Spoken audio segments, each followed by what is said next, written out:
광야가 과거 추억으로 남아야지 광야 계속 광야만 남으면 안 돼요. 뒤에 마지막 멘트가 있습니다. 멘트 뭐라 찬양했죠? 네? 주님만 드러나게 하소서. 주님만 드러나. 이번 한 주간 동안 메시지 다 잊어버렸는데 광야만 계속 나면 안 돼요. 주님만 드러나게 하옵소서. 요거를 포인트입니다. 자, 메시지도 마찬가지예요. 많은 말씀을 듣지만 포인트가 있어요. 오늘 전체 14장 1절에서 14절 말씀을 봤는데 13절과 14절이 포인트입니다. 우리 성도님들도 1절에서 12절까지는 아무도 아멘 안 하시더라고요. 그렇죠? 근데 13절과 14절이 포인트예요. 오늘 말씀 제목이 모세의 고백입니다. 어떤 고백이냐? 믿음의 고백이에요. 그 고백 속에서 출애굽기 14장 1절에서 14절까지 말씀 봤습니다. 그런데 우리가 서론에 보면은요, 뭐라고 했냐면 3절입니다. 바로가 이스라엘 자손에 대하여 말하기를 그들이 그 땅에서 멀리 떠나 광야에 갇힌 바 되었다 하리라. 바로는 지금 누구를 말하냐? 사단을 말합니다. 사단이 뭐라고 이야기하냐? 그래, 피언약 붙들고 그렇게 개척교회 가서 예배 드리고 너희들 나온 줄 알지? 그런데 우리 일상 문제에서 광야 같은 문제에 딱 갇혀버린 거예요. 사단도 알아요, 우리의 삶 속에서. 자, 우리 성도님들이 어떤 갇힌 문제 있습니까? 그 앞에 섰다는 말이에요. 지금 오늘 이 현장이, 말씀이, 그때 우리는 다른 게 아닙니다. 바로 어떤 고백? 그렇죠, 믿음의 고백. 문제 앞에서도 하나님의 주신 믿음의 고백이 있다는 거예요. 사람들은요, 어려운 일을 만납니다. 누구나 만나요. 목사님, 저도 만나거든요. 만나면 이렇게 생각합니다. 아, 지금 상황이 너무나 힘들다. 현실 너무 어려워. 목사님 잘 몰라서 그렇지, 목사님이 당해보세요. 그건 제가 전도사 때도 계속 이야기 들었던 부분이에요. 이제 뭐라고 이야기하냐? 번아웃 왔어요. 목사님, 한계가 왔어요. 그런데 근본적인 문제를 보면요, 그 상황이 맞아요. 맞아서 힘든 것 맞다니까요. 맞는데 그 상황을, 가장 중요한 건 이길 힘이 없으면 더 큰 문제 일어날 수 있다는 겁니다. 성경은요, 사도행전 1장 8절을 말씀하셔요. 오직입니다. 그냥 성령이 아니에요. 위에서 내리는 그 힘의 능력이 뭐냐? 오직이에요. 오직 성령이 너희에게 임하시면, 누구에게요? 다른 이에게 아니에요. 아, 우리 가족 중에 누구 아니에요. 바로 나에게, 너희에게 임하시면 너희가 무엇을 받습니까? 위에서 내리는 힘, 권능을 받게 된다는 거예요. 우리는 당연한 그 권능을 받을 수 있는 신분이 되어집니다. 하나님께서 주신 그 권능을 받을 수 있다라고 말씀하시는데, 오늘 우리 이 예배가 예배자로 이 자리에 왔는데, 그러면 이 광야에 무엇이 임해야 되느냐? 문제와 생각이 임하면 안 돼요. 하나님이 주신 이 연장 속에 성령이 임해야 된다는 사실입니다. 그래서 과거 상처가 임하는 자리가 아닙니다. 말씀이 임해야 되는 자리예요. 미래의 두려움이 임하는 자리가 아닙니다. 이 자리는 무엇이 임해야 되는 자리? 복음의 능력이 임해야 되는 자리라는 거예요. 광야 같습니까? 갇혀있는 현장 같습니까? 하나님의 언약을 가지고 여기까지 우리 마가다락방 교회에 왔는데 내 문제는 산더미처럼 갇혀있는 광야 똑같습니까? 하나님이 일하시는 그 능력의 맛을 보셔야 된다는 거예요. 그래서 오늘 우리 예배가 성령이 임재하는 예배로, 오늘 오직 복음과 하나님의 말씀이 우리 마음에 충만해지는 그 예배가 되기를 주 예수 그리스도로 축원합니다. 그렇다면은 인생의 문제 누구나 올 수 있습니다. 그러나 그 모든 문제 넉넉히 이길 힘은 내 수준, 내 기준에 있지 않다는 거예요. 그 이길 힘을 얻는 오늘의 예배라는 사실입니다. 예배 승리가 인생 승리입니다. 예배 성공이 인생 성공이에요. 출애굽기 14장 3절에 보면요, 뭐라고 돼 있냐면, 바로가 이스라엘 보고 이렇게 이야기합니다. 그들이 그 땅에서 멀리 떠나 광야에 갇힌 바 되었다.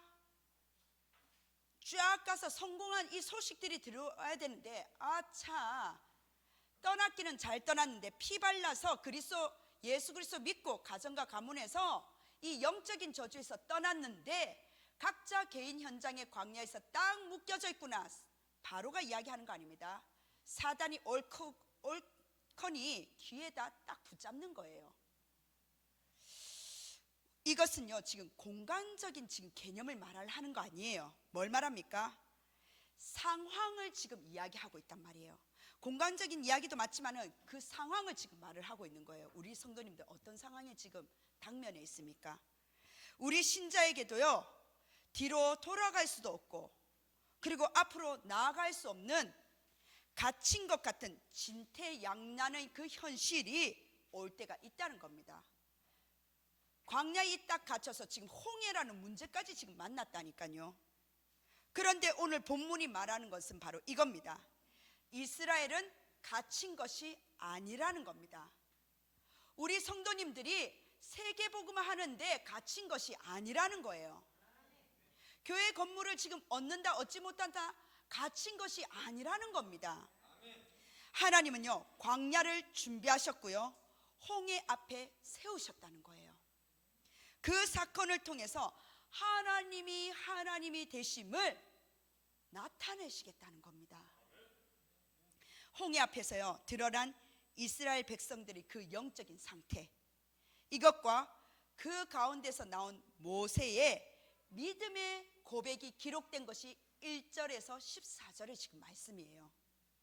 오늘 우리 말씀을 통해서 모세의 고백이 우리 모든 성도님들과 렘넌트들 고백이 되기를 주 예수 그리스도로 축복합니다. 아멘. 자, 그러면 본론입니다. 이 본론에서 첫 번째입니다. 누가 준비하셨다고요? 이 광야는 하나님이 준비하셨다는 사실입니다. 하나님이 준비하신 광야예요. 먼저 기억해야 할 것은 광야를 준비하신 분은 누구다? 하나님이시다. 이스라엘을 광야로 인도하신 분은 모세가 아닙니다. 하나님이세요. 광야길을 함께 동행하시는 분도 누구시다? 하나님이십니다. 준비하신 분도 하나님이시오. 함께 하시는 분도 하나님이시라는 거예요. 왜 하나님은요, 10일 만에 갈 수 있는 그 길 꺾어서라도 데리고 갈 수 있잖아요. 그 길을 40년 동안 돌아가도록 하셨습니까? 영적인 군사예요. 하나님은요, 영적인 군사로 준비하시는 하나님이시라는 겁니다. 광야가 최고 훈련 코스라는 거예요. 이스라엘은요, 아직 싸울 준비가 안 되어 있다고 우리가 저번 주에 강단 말씀 보셨잖아요. 출애굽기 13장 17절에 이 백성이 전쟁을 하게 되면 마음을 돌이켜 애굽으로 돌아갈까 하셨습니다 라고 말씀을 했습니다. 하나님은요, 이스라엘 백성들을요, 이스라엘을 그냥 편한 길로 보내신 게 아니라는 거예요. 우린 좀 순탄하고 평안한 길을 가기를 원하잖아요. 그런데 광야라는 시간표를 통해서 하나님 무엇을 주시기 위해서? 영적인 군사는, 그렇죠, 영적인 힘, 이걸 하기 위해서 하나님은 그 현장을 허락하셨다는 거예요. 앞으로 가나안과, 자, 앞에는 가나안 땅이 있어요. 그리고 여리고를 향한 영적인 전쟁을 준비시키신 겁니다. 우리는 블레셋과의 전쟁을 피했는데 하나님 오히려 영적인 전쟁, 앞으로 이 가나안 땅 들어가기 위한 여리고의 전쟁과 모든 부분들을 준비시키셨다는 거예요. 그래서 광야는요, 두려움의 현장이 아닌 거예요. 하나님은 우리를 영적인 군사로 준비시키는 최고의 훈련 코스라는 겁니다. 두 번째, 광야를 준비하신 두 번째 이유는 뭐냐? 임마누엘로 함께 하시는 하나님이시라는 겁니다. 하나님이 영원히 함께 하시는 것을 알게 하기 위해서 1세대만 아는 것이 아니라 2세대, 3세대까지 알게 하시기 위해서 출애굽기 13장 21절에 저번 주에 말씀드렸잖아요. 여호와께서 그들 앞에 가시며 22절에 뭐라고 말씀하셨습니까? 구름 기둥과 불 기둥이 백성 앞에서 떠나지 아니하리라 라고 말씀을 하셨습니다. 광야는요, 외로운 시간표가 아니에요.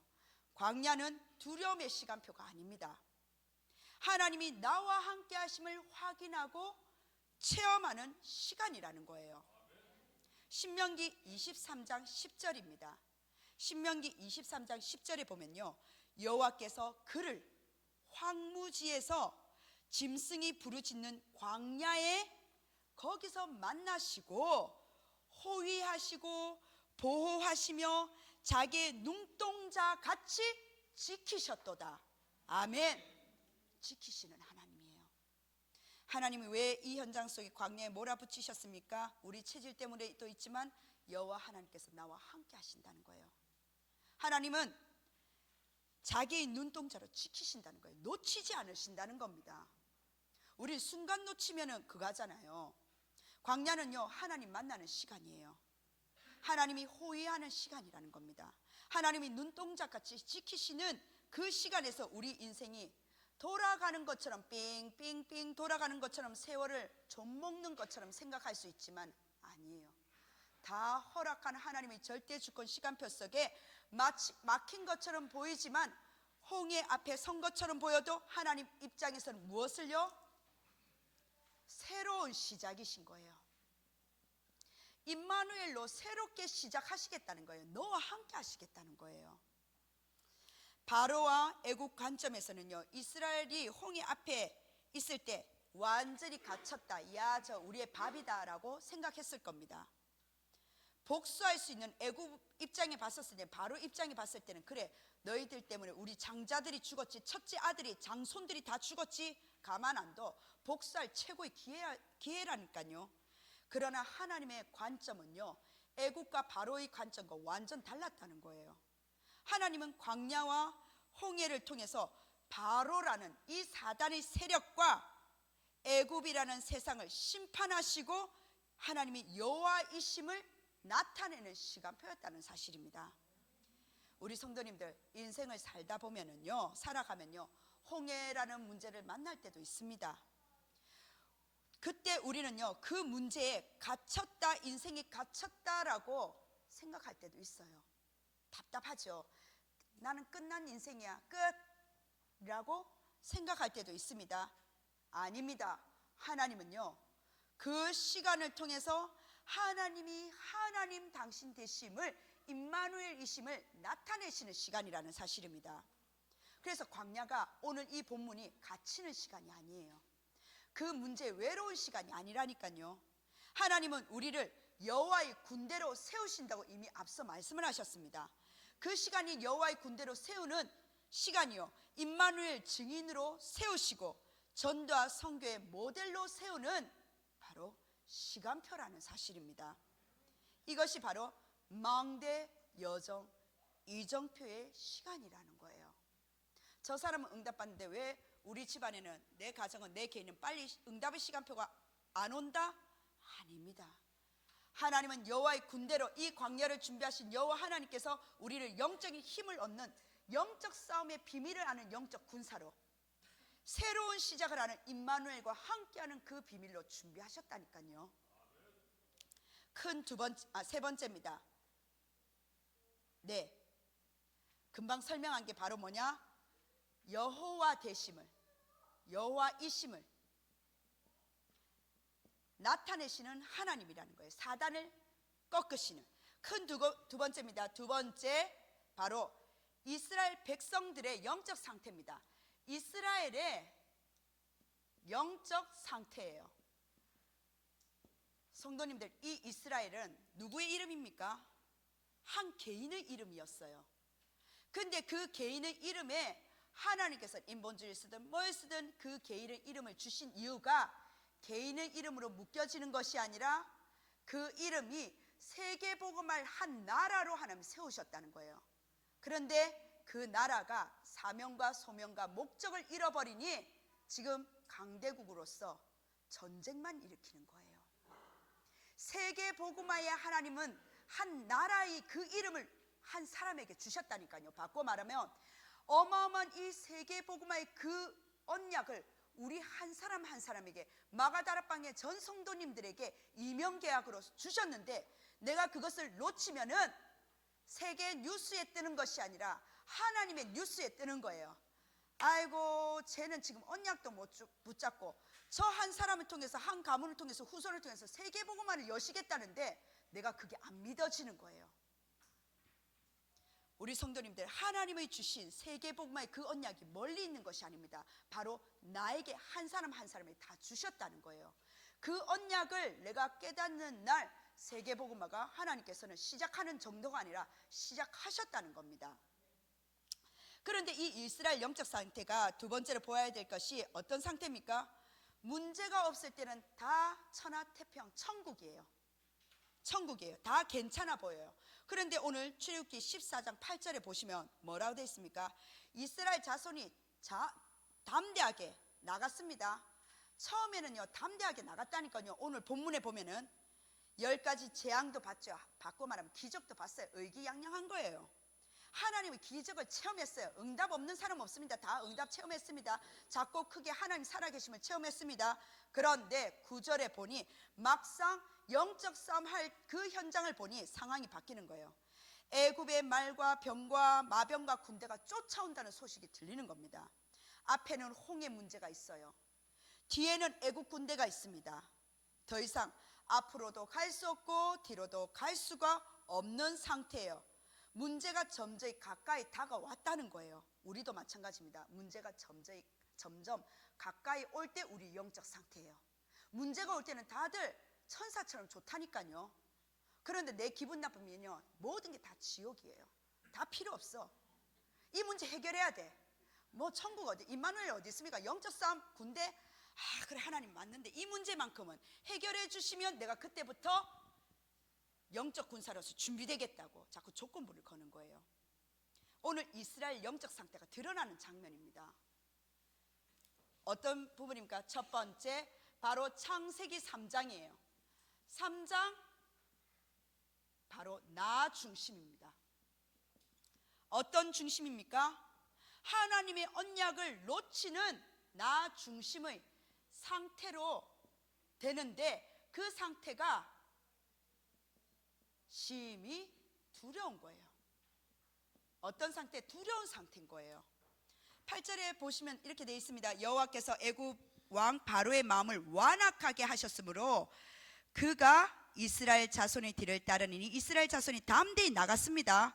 나갔는데 9절에 애굽 사람들과 바로의 말들, 병거들과 그 마병과 그 군대가 그들의 뒤를 따라 바알스본 맞은편 비아히롯 곁 해변 그들의 장막 친데 미치니라. 가까이 온 거예요. 10절에 바로가 가까이 올 때 이스라엘 자손의 눈을 들어 본즉, 애굽 사람들이 내 눈에 안 띄면 괜찮아요. 눈에 띈 거예요.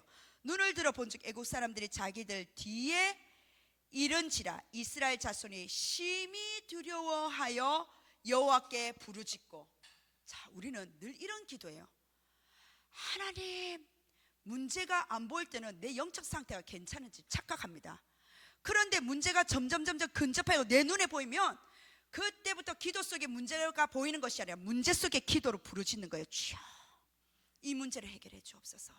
하나님 다시 해결해 주시면 제가 하나님을 믿겠나이다. 살아계심을 보여주옵소서. 이렇게 하는데, 우리 성도님들, 창세기 3장의 이 두려움의 상태 속에 10절에 이 여호와께 부르짖는 이 기도 속에서 이제 빠져나와야 된다는 거예요. 근데 이 두려움이 그냥 두려운 것이 아니라는 거예요. 심히 두려워했습니다. 두려움이란 단어, 이게 어디서 시작됐습니까? 창세기 3장 10절이에요 아담이 내가 벗었으므로 두려워하여 숨었나이다. 하나님과 언약을 놓치니까요, 하나님만을 바라보는 이 관계가 두려워서 숨는 관계로 바뀌어버렸다니까요. 하나님을 피해버립니다. 그래서 교회 나올 수가 없는 상태까지 이르는 거예요. 그래서 교회 나오지 못하는 대상들 영적으로 기도해 주셔야 됩니다. 왜 안 났어? 왜 나오면 되지? 두 다리 건강한데. 그게 아니에요. 두 다리는 건강하지만 영적으로 힘이 든 거예요. 영적으로 되단 말이에요. 그래서 영적 싸움을, 중보기도를 나오지 못하는 분들은 영적 싸움을 대신 해주는 겁니다. 두려움은요, 하나님의 단어가 아니에요.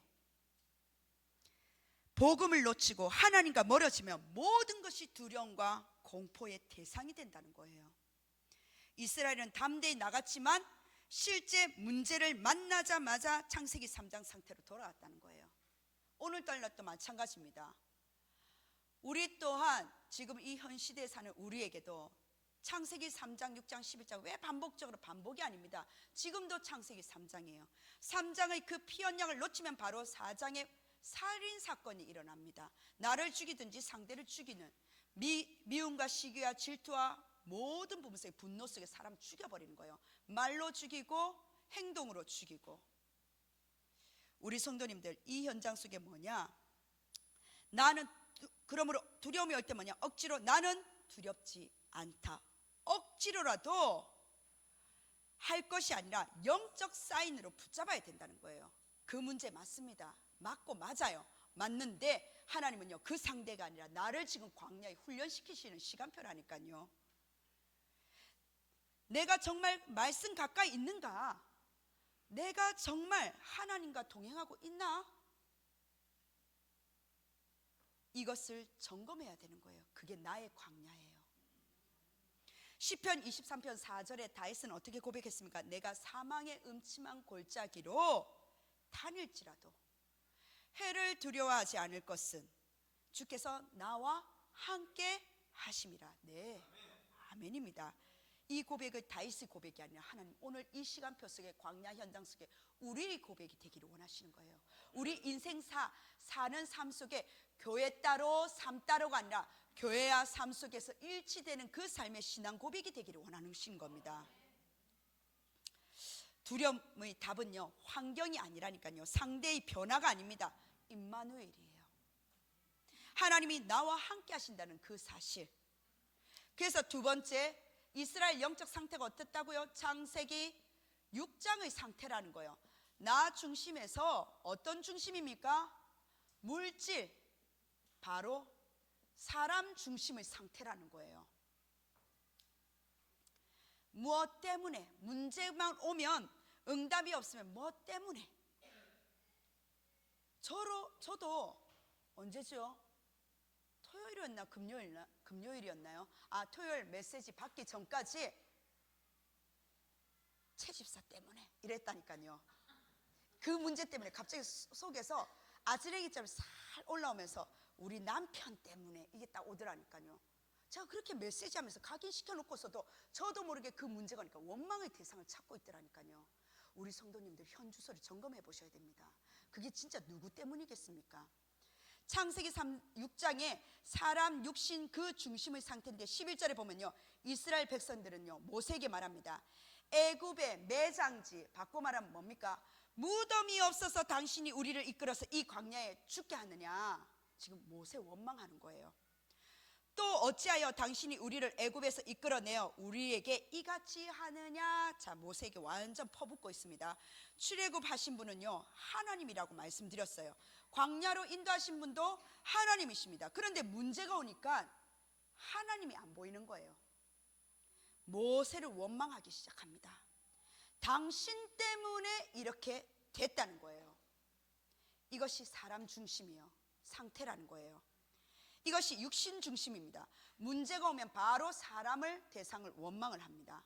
너 때문에, 저 사람 때문에, 교회 때문에, 목사님 때문에, 중직자 때문에 계속적으로 원망하는 거예요.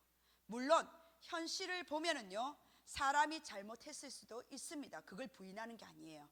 누군가에게 나에게 상처를 줬을 수도 있습니다. 그런 여러 가지 부분 속에서. 그러나 영적인 배경은 다르다는 거예요. 에베소서 6장 12절입니다. 우리의 씨름은 혈과 육을 상대하는 것이 아니요 라고 말씀을 하셨어요. 어떤 경우도요 사람과의 싸움은 아닙니다. 사람은요 원망의 대상이 아니라 살려야 될 대상입니다. 그러나 사단의 전략은 어떻습니까? 분리시키고 이간질시키고 사람을 보게 만들고 원망을 보게 만들고 영적인 분위기를 무너뜨린다는 거예요.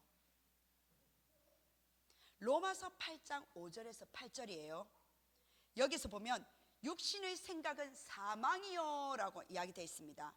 영의 생각은 영적인 생명과 평안이라고 지금 이야기하고 있어요. 로마서 8장 5절에서 8절을 보면요, 하나님은 우리가 영적인 것에 방향 맞추기를 원하신다는 사실입니다. 이스라엘은요, 문제 앞에서 하나님보다 사람을 바라봤어요. 애국 군대가 보였단 말이에요. 내 눈에 미치기 전에는 담대히 낫다니까요. 내 눈에 미치는 순간 그 속에서 사람을 봅니다. 그게 바로 창세기 6장의 네피림 상태로 돌아간 거예요. 세 번째입니다. 창세기 11장입니다. 성공 중심의 그 상태로 들어가는 거예요. 세상 중심의 상태로 돌아간다니까요. 창세기 11장 세상 중심의 상태가 뭡니까? 12절 이스라엘은 이렇게 말합니다. 우리를 내버려 둬. 성도님 오늘 교회 못 오셨네요. 나를 좀 내버려 둬. 그 성도님 영적으로 싸우셔야 됩니다. 나중에요. 뭘 지금 말씀을 드립니까?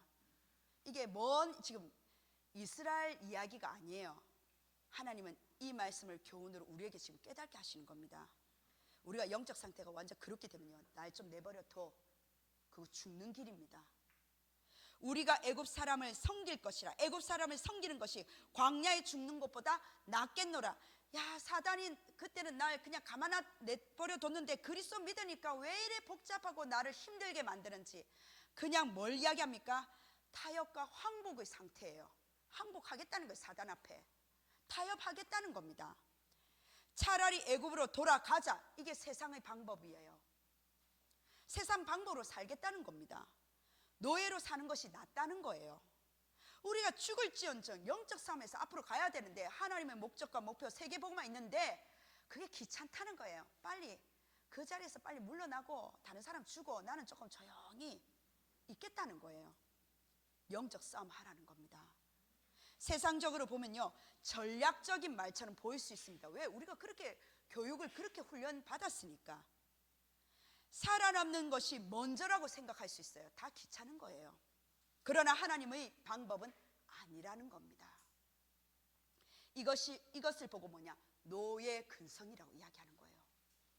세상에 나도 모르게 길들여진 상태인 거예요. 왜요? 위에서 주시는 그 힘을 맛보지 못하고 내 현장 속에서 내가 이 문제를 쳐내니까 너무 힘이 드는 거예요. 하나님의 계획보다 세상의 법칙과 방법이 내 삶의 기준이 딱 자리 잡아버린 430년의 노예 근성을 나도 있지 않는지 찾아보셔야 됩니다. 하나님 왜 여기에 이렇게 개척교회 오기 힘듭니다.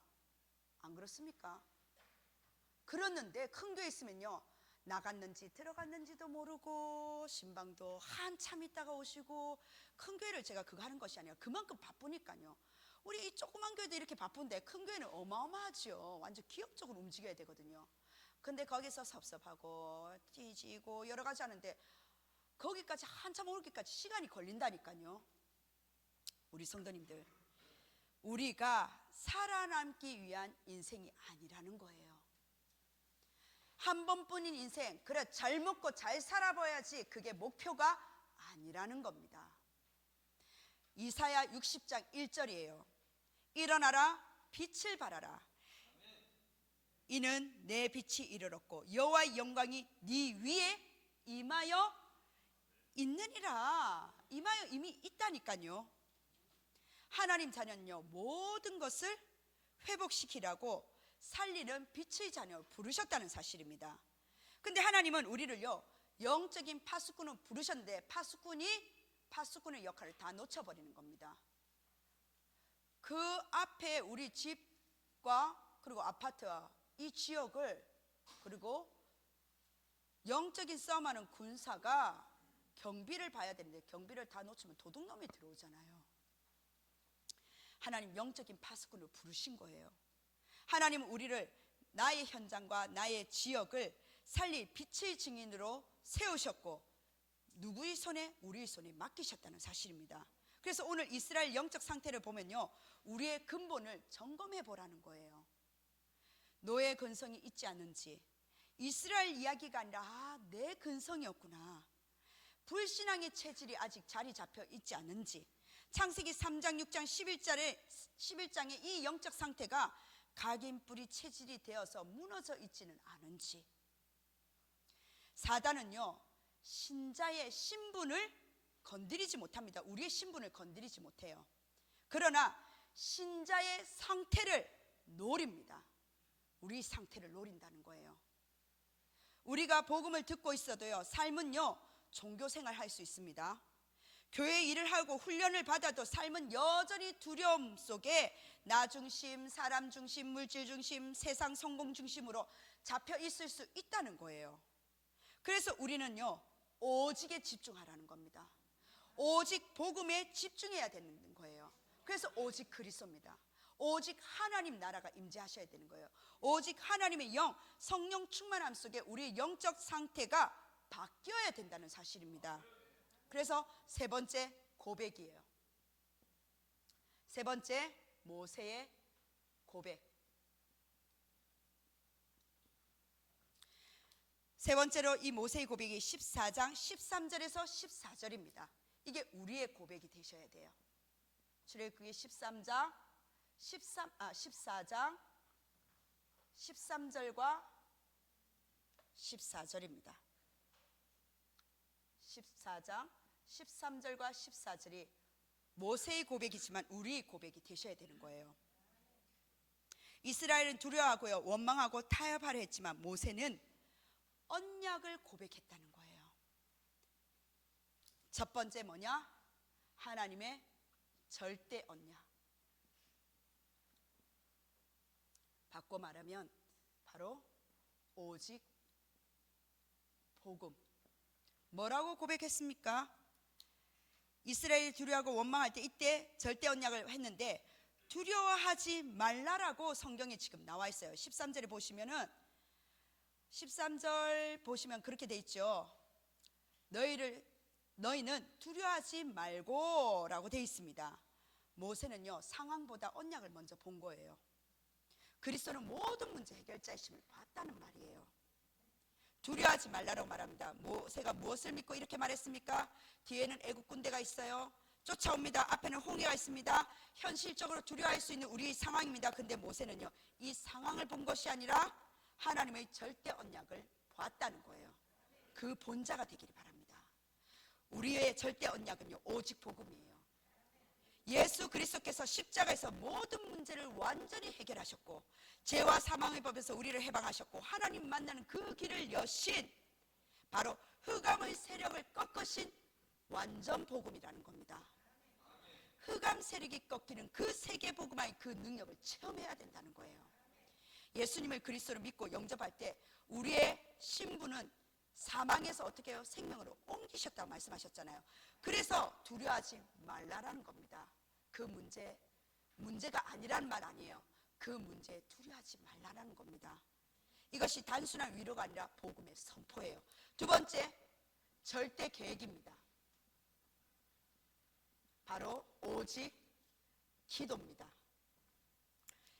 여호와의 구원을 보라라고 말씀하고 계신 거예요. 가만히 서서 여호와께서 행하시는 구원을 보라라고 바로 13절에 이야기하고 계십니다. 하나님은요 가만히 있으라는 말이 아니에요. 그 말은 포기하라는 말이 아니라는 겁니다. 아무것도 하지 말라는 말이 아니라는 거예요. 불신앙으로 설치지 말라는 겁니다. 하나님이 하시는 일, 계획, 시간표를 보라는 거예요. 기도 속에서 하나님의 계획이 보인다는 겁니다.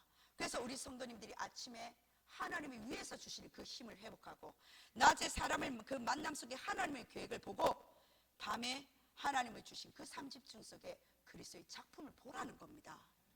신앙생활은요 우리 성도님 내가 하는 것이 아니라 하나님이 하시는 것입니다.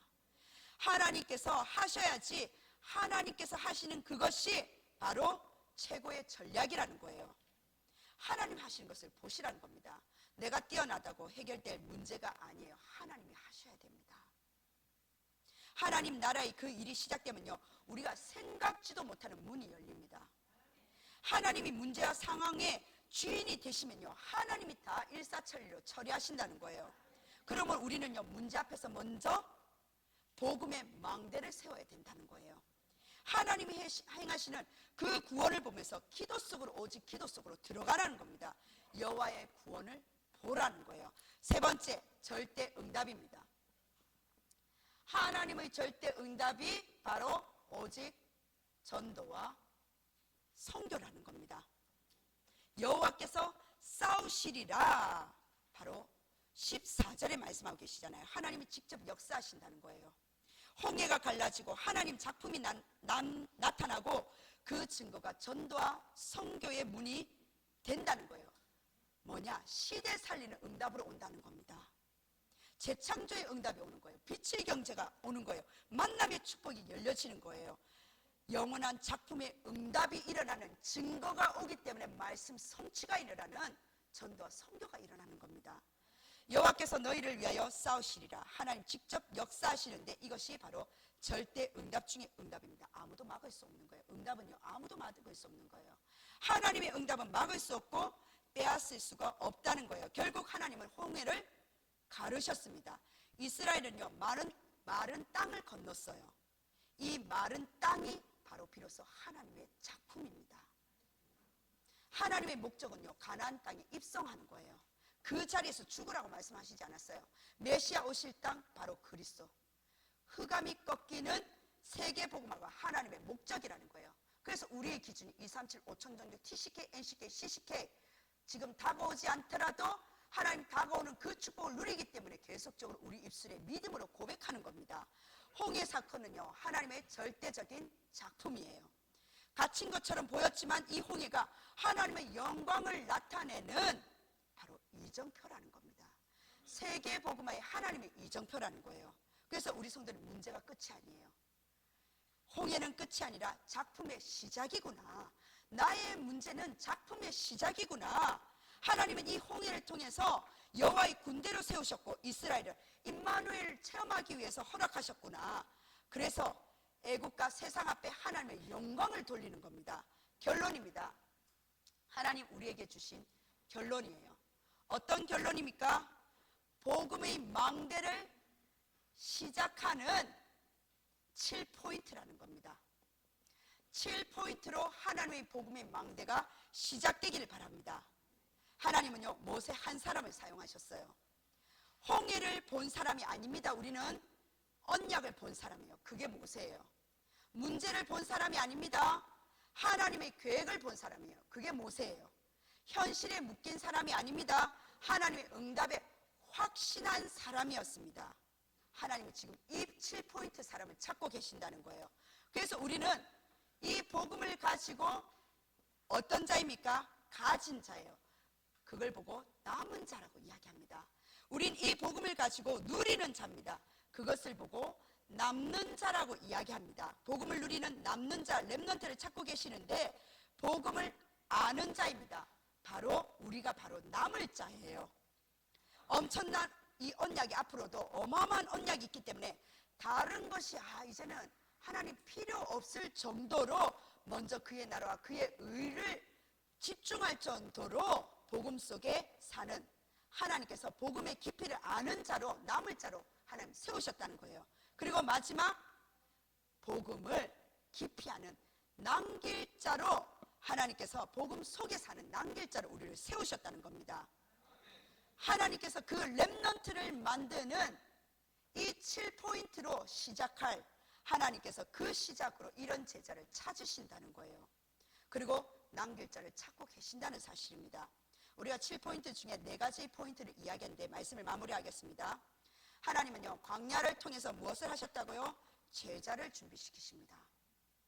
홍해를 통해서 하나님 이런 제자를 지금 세우신다는 거예요. 그래서 광야는 뭐가 아니다? 실패가 아니다. 하나님께서 세우시는 지금 시간표다. 그럼 우리는 어떤 제자로 서냐? 하나님 두려움 속에서도 우리가 어떤 문제 속에서도 모세의 고백이 우리의 고백이 되기를 하나님 기도하셔야 됩니다. 두려워하지 말라. 가만히 서서 여호와의 구원을 보라. 여호와께서 너희를 위하여 싸우시리라.